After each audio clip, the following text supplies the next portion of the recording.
All was well in a Wellington mansion, found in the private aeronautical housing community known as Aero Club, located in West Palm Beach, Florida. It was quiet that morning on May 26, 1990. Marlene Warren was in the living room with her 21-year-old son, Joe, and his friends who had spent the night. Just a normal Saturday in the Warren household until it wasn't. This is the case of Marlene Warren and the killer clown. Stay tuned. The Warren household was a family of 4. Here is a picture of Father Michael Warren and his wife Marlene Warren. I mean, look at them. They look like childhood sweethearts, am I right? They had 2 sons, Joe and John, from a previous marriage.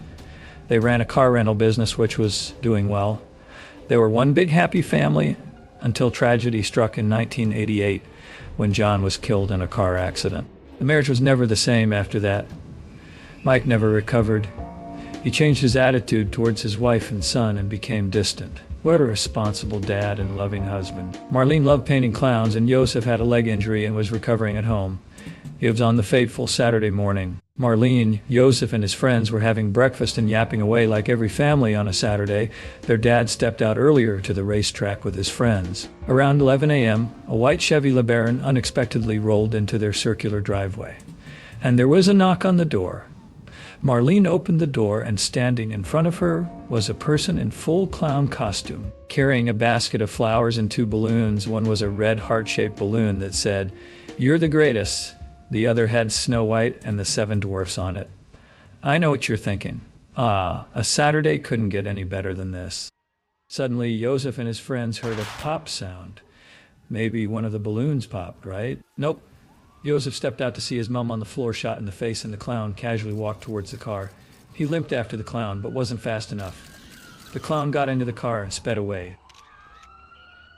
A neighbor called the police and Marlene was rushed to hospital, but she passed away 2 days later, shot by a .38 caliber bullet.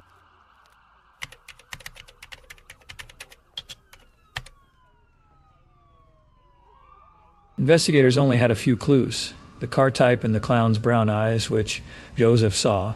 They did not know the clown's gender, and the car type was very popular in the 90s.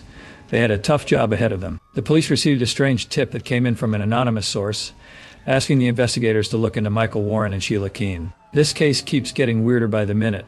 It also turns out that Marlene told her mother, "If anything happens to me, it is Michael that did it." But Michael had a solid alibi. But who the hell is Sheila Keen? I am sure you are all keen to find out. Pun intended. Sheila, aged 27, worked for their car rental company as a repossession agent. She was arrested for shoplifting in the past. How was she to know that helping people lift their shops was a crime? She carried a .38 caliber gun and liked dressing up like a clown. And there were rumors that Mike and Sheila were sheboinking, if you know what I mean. Wink, wink. Marlene also had her suspicions. Sheila was married to Richard Keen, but she wasn't too keen to continue the relationship, and she left on the grounds of domestic violence few months to the incident. The flowers and balloons were purchased from a store by a tall white woman with brown hair that behaved like a guy, and the clown costume was bought on the 24th of May by a tall white woman with brown hair. How suspicious. The car was stolen from a car rental shop by Michael. The car was found with orange fibers and brown hairs. Michael was also jailed for reporting cars he sold as stolen and get insurance payouts. After being released, Michael got married to, wait for it, Sheila Keen in Las Vegas in 2002. What a surprise. I didn't see that coming. They moved to Tennessee and opened a burger joint called the Purple Cow. The police had some circumstantial evidence and motive. Mike was shady and would have lost a lot of money and property if he got divorced. He was having an affair with a woman that had a striking resemblance to the killer's descriptions, and they later got married. Could she have killed her to marry him? Did he leave the house on purpose on the day of the murder? In 2017, the case was broken wide open by DNA. Who would have guessed? Sheila was arrested, aged 54.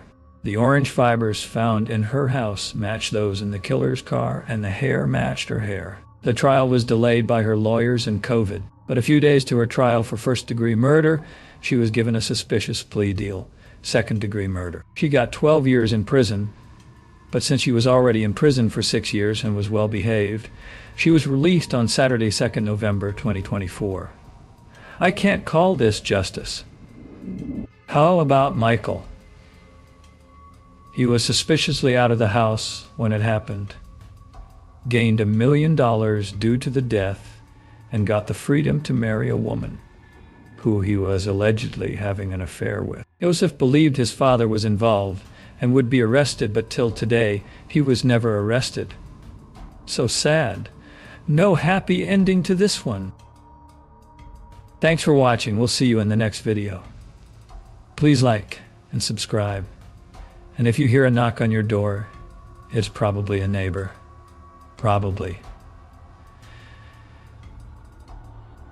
The unseen witness is always watching.